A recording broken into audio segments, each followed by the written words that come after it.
सभी को मेरा नमस्कार। मैं डॉक्टर अक्षत पांडे इंदौर से रूमेटोलॉजिस्ट और इम्यूनोलॉजिस्ट हूँ। आज मैं इस वीडियो में आप सभी को बताऊंगा कि यह जो एंटीवायरल रेमडेसिविर, टोसिलिजुमैब, अलग अलग एंटीवायरल हैं, यह कोई रामबाण नहीं है कोविड के इलाज में। सभी के लिए यह जान लेना बहुत ज़रूरी है कि यह एंटीवायरल बहुत इम्पॉर्टेंट है। इनका एक स्पेसिफ़िक टाइम पर अगर हम दें और स्पेसिफ़िक कैटेगरी के पेशेंट्स में हम अगर यूज़ करें तभी इनका रोल है, और उसकी भी कोई गारंटी नहीं है कि इससे कोविड ठीक हो जाएगा। यह सिर्फ 50 से 60% लोगों में ही असर कर पाती हैं। अगर ऐसा होता कि यह दवाइयाँ से कोविड बिल्कुल ख़त्म हो जाए तो विश्व में, यूरोप में, यूएसए में इतने लाखों करोड़ों लोग नहीं मरते। वहाँ यह दवाई हमसे काफ़ी पहले चालू कर दिए होते और इतने सारे लोगों की जो मौत हुई है उसको कम पहले ही बचा लिए होते। तो इसके लिए इस समय पैनिक होना बिल्कुल गलत है। बहुत ज़्यादा इसकी शॉर्टेज हो गई है मार्केट में इस दवाई की। जो ज़रूरत, जिन लोगों को ज़रूरत है उन लोगों को यह मेडिसिन अवेलेबल नहीं हो पा रही है, क्योंकि लोग अननेसेसरी पैनिक कर करके ये दवाई ख़रीदे जा रहे हैं और खुद फोर्स कर करके हॉस्पिटल्स में और डॉक्टर्स में ये दवाई लगाए जा रहे हैं।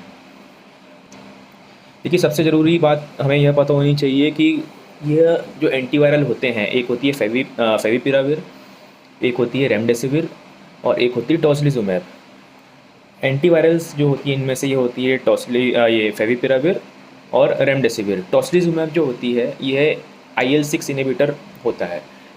टोसिलिजुमैब किस समय पे हम देते हैं ये हमें जान लेना बहुत ज़रूरी है। फेविपिराविर हम कब देते हैं? फेविपिराविर एक ओरल टैबलेट होती है जो कि हम नॉर्मली होम क्वारंटाइन के पेशेंट्स में यूज़ करते हैं।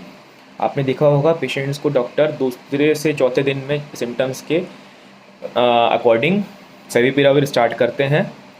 यह वायरस के स्टडीज़ यह कहती हैं कि यह दवाई वायरस के रेप्लिकेशन को रोक देती है। अगर सही समय पर इसकी हम यह मेडिसिन को चालू कर दें तो इससे वायरस का रेप्लिकेशन रुक जाएगा और बीमारी आगे नहीं बढ़ेगी आपकी मॉडरेट टू सीवियर डिजीज़ में। लेकिन फिर भी हम देखते हैं कि कुछ प्रतिशत लोगों में फेविपिराविर लेने के बावजूद भी अगर उनकी इम्यूनिटी स्ट्रांग नहीं हो, अगर उनको कोमॉर्बिडिटीज़ हो, तो भी उनको मॉडरेट टू सीवियर डिजीज़ में वो चले जाते हैं, उनका निमोनिया बढ़ जाता है। तो ये है, कोई भी ऐसी दवाई नहीं है जो कि बिल्कुल इस बीमारी को रोक दे या ख़त्म कर दे तुरंत। बिल्कुल भी पैनिक ना हो कि भाई हमें थोड़ी बहुत भी सिम्टम्स आने पे हमें रेमडेसिविर चाहिए, हमें टोसिलिजुमैब चाहिए, हमें फेविपिराविर स्टार्ट करना है। यह एक डॉक्टर ही आपको बताएगा कि कब फेविपिराविर स्टार्ट होनी चाहिए, कब रेमडेसिविर स्टार्ट होनी चाहिए और कब टोसिलिजुमैब लगना चाहिए। दूसरी चीज़ ये कि रेमडेसिविर एक ऐसा इंजेक्शन है जो कि मॉडरेट टू सीवियर केसेस में लगता है। लोगों में यह गलतफहमी है, मीडिया ने इतना ज़्यादा इसको हाइप करके रखा हुआ है।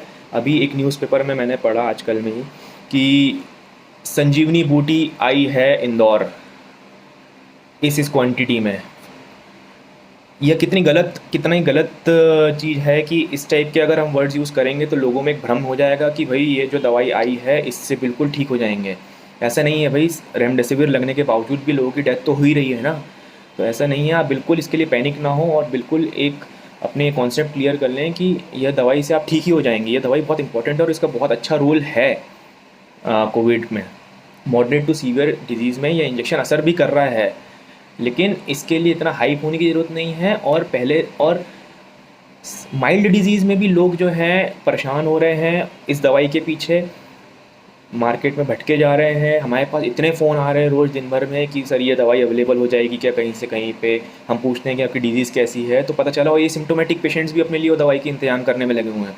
तो इससे भाई जो ज़रूरतमंद लोग हैं उनको तो शॉर्टेज पड़ेगी, उनको तो मार्केट में मिलेगी नहीं दवाई, फिर उनको दिक्कत आएगी। तो आप ये सोचिए कि बिल्कुल भी इसके लिए हाइप नहीं होना है। टोसिलिजुमैब दूसरा जो इंजेक्शन है, आपने सुना होगा cytokine storm. Cytokine storm Covid में एक ऐसी चीज़ होती है जो कि जिसकी सबसे ज़्यादा चांसेस होती है 7वें 8वें दिन से लेके 12वें दिन के बीच में साइटोकाइन स्टॉर्म आने की, जो कि सबसे रिस्क वाला फेस रहता है कोविड के पेशेंट्स में, जिसमें कि बोलते हैं कि सबसे ज़्यादा पेशेंट की डिटीरियोरेट होने के चांसेस साइटोकाइन स्टॉर्म और इन के आने से ही होता है। तो जब हम देखते हैं कुछ टेस्ट में जैसे कि CRP बढ़ा हुआ है, IL-6 किसी का बढ़ा हुआ है, तो हम वह डिसाइड, और पेशेंट अगर साइटोकाइन स्टॉर्म में जा रहा है, डी डाइमर, एलडीएच, ये सब टेस्ट बढ़े हुए हैं, तो फिर हम डिसाइड करते हैं कि आपको टॉसिलिजुमैब लगना चाहिए कि नहीं। यह भी एक डॉक्टर ही डिसाइड करेगा, या आप डिसाइड नहीं करेंगे। एसिम्टोमेटिक पेशेंट्स में भी सीआरपी थोड़ा बहुत बढ़ा हुआ रहता है, तो इसका मतलब ये नहीं कि आपको टॉसिलिजुमैब इंजेक्शन लगना चाहिए। तो इसका मतलब ये नहीं कि आप मार्केट में घूमते रहें कि मुझे तो टॉसिलिजुमैब इंजेक्शन लगना चाहिए। हमारे हॉस्पिटल में इसलिए रेमडेसिविर और टॉसिलिजुमैब की शॉर्टेज हो रही है क्योंकि आधे से ज़्यादा अननेसेसरी माइल्ड केसेस के पेशेंट्स एडमिट हुए जा रहे हैं और ज़बरदस्ती लंबे समय तक अपना एडमिट हो रहे हैं, डिस्चार्ज भी नहीं हो रहे हैं, मना कर रहे हैं डॉक्टर्स को कि हमें डिस्चार्ज भी नहीं होना है, और रेमडेसिविर और टॉसिलिजुमैब इंजेक्शन हमें लगाइए ऐसे करके, क्योंकि उनको लगता है कि वो कहीं से बस उनको इंजेक्शन मिल जाए और लग जाए तो उससे बिल्कुल ठीक हो जाएंगे, जबकि उनको इंजेक्शन की ज़रूरत ही नहीं है, वो ऑलरेडी खुद ही ठीक हो रहे हैं। तो एक बहुत इम्पॉर्टेंट चीज़ है कि इस चीज़ के लिए हमें पैनिक बिल्कुल भी नहीं होना है। और इस लेवल की पॉपुलेशन में जब ये बीमारी फैलेगी तो लोग पैनिक होंगे, और गलत सलत इन्फॉर्मेशन से आप बायस्ड मत हो। अपने आप को सही इन्फॉर्मेशन दूसरों में दीजिए और ख़ुद भी लीजिए। और इस टाइप की मिसकंसेप्शंस को कि यह दवाइयों से बिल्कुल रामबाण है और बिल्कुल इससे ख़त्म हो जाएगी बीमारी, यह दूसरों में भी ना फैलाएं और ख़ुद भी बचें इन सब चीज़ों से। तो आप सभी से मेरी रिक्वेस्ट है कि इस समय नकारात्मक चीज़ों से बचें, सकारात्मकता लाएं, पॉजिटिव चीज़ें लाएं अपने अंदर, और पैनिक बिल्कुल भी ना करें, क्योंकि सबसे ज़्यादा ज़रूरी है इस समय पे शांत रहना। अगर आप शांत रहेंगे तो आप आसपास के लोगों में भी उस टाइप का माहौल बना रहेगा। अगर आप खुद परेशान होंगे तो दूसरे भी परेशान होंगे।